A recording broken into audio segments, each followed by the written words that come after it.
Oh, un youtubeur mort. Greux les dragons.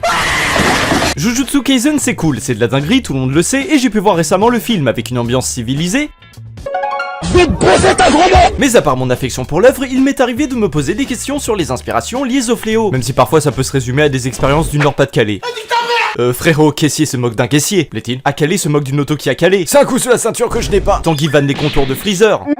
Bref, on ne va pas parler de menu fretin, aujourd'hui place aux inspirations qui ont fait naître Sukuna, une entité sans foi ni loi tellement maléfique qu'il te balaye en 2 mots si tu l'ennuies. La force du fruit.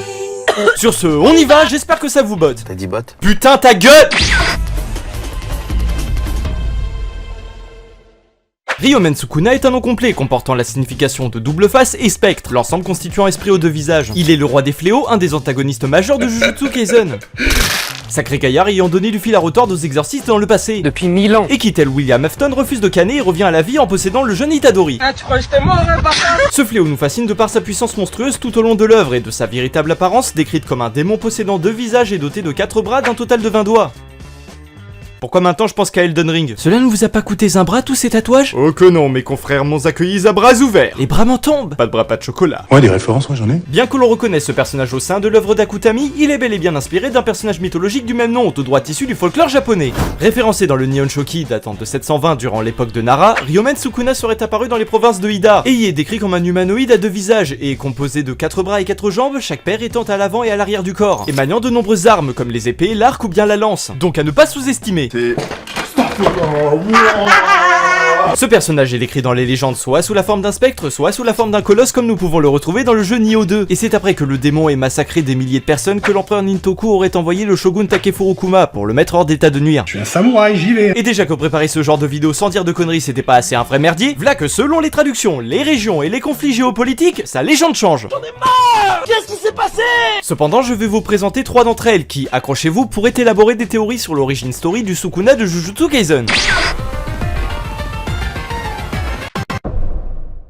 Bien que l'ouvrage de l'empereur qualifie Sukuna de pillard sanguinaire, c'est l'exact opposé pour le peuple de Hida, vénérant le personnage comme un bienfaiteur et l'adorant comme un héros. On parle d'un gars qui dégomme un dragon maléfique, donc logiquement Sukuna foudroie Kaido, et je vais me mettre Twitter à dos. Il aurait érigé les temples de Senkoji et Zenkyuji où il y est vénéré, d'autant plus qu'il aurait introduit la contrée au bouddhisme. L'hôtel démoniaque du manga étant une parfaite référence au temple de cette religion, donc le gars a un CV tellement quali que les recruteurs vont s'asseoir tellement c'est trop. Ça va même jusqu'à la dernière sonorité de son nom pouvant signifier exorcisme ou bien chasseur de démons. Alors prends garde à toi! Oui c'est cool tout ça, maintenant retourne à ta table. T'assois à la table des oulettes mais pas à notre table. Cependant, il peut être indiqué dans certaines traductions que ce fameux Sukuna était en désaccord avec la famille impériale Yamato. Je vous baise! Cette dernière finissant par envahir le territoire de Hida tout en ayant probablement diffusé une propagande affichant Sukuna comme un monstre maléfique qui terrorisait les habitants, justifiant ainsi leur prise de pouvoir hostile. Après tout, l'histoire est toujours écrite par les vainqueurs. Ce qui me laisse supposer que le démon était peut-être un espagnol. Spoiler, la vas a pasar muy...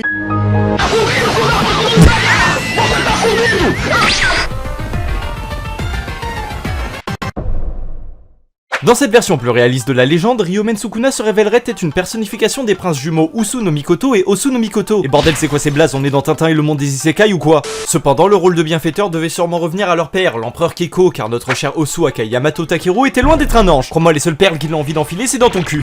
Un jour où l'empereur demanda à Usu de lui ramener ses 2 futures concubines, ce dernier ira lui proposer d'autres prétendantes en se barrant avec les autres. Ciao et bonne chasse les gars. L'empereur l'ayant mauvaise, mais hésitant à l'idée de le punir, ira charger Yamato de l'avertir de son comportement. Donc à l'époque, aurait-il pu faire des coups de bâton, une tête la première dans la rivière ou contre un mur pour qu'il imprime? Bah il est revenu 5 jours plus tard en annonçant qu'il l'avait démembré. Grosse ambiance. Donc sans surprise, ce serait pas étonnant que Sukuna de Jujutsu soit ce putain de cinglé. Même dans l'au-delà, tu n'auras plus de chocolat. En tout cas, si l'histoire de ce personnage évolue dans ce sens, les lecteurs de Scan comprendront. Et si vous êtes concerné et que vous vous demandez comment je sais ça, bah faire des recherches c'est le risque du métier. J'adore le spoil. En tout cas, ce Yamato devait avoir un sérieux problème avec son ref. Pour 4 fois plus de chocolat! Bon, oublie pas que dans ta légende, t'es constamment à 4 pattes. Une fois, ça passe encore, mais pas 2. Vas-y, qu'est-ce que tu vas faire?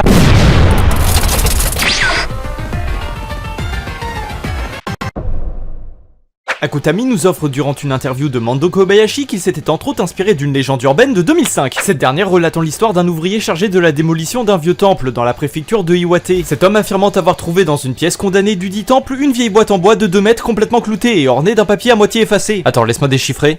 Oh.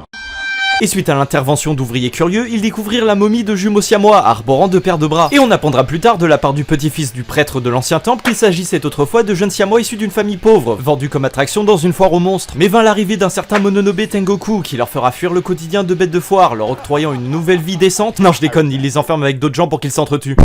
Les frères siamois auraient été les derniers survivants, ce qui prendra de fascination le chef de secte Mononobe jusqu'à les ériger au rang de Bouddha maudit à leur mort, leur momie se faisant baptiser Ryomen Sukuna comme la créature légendaire.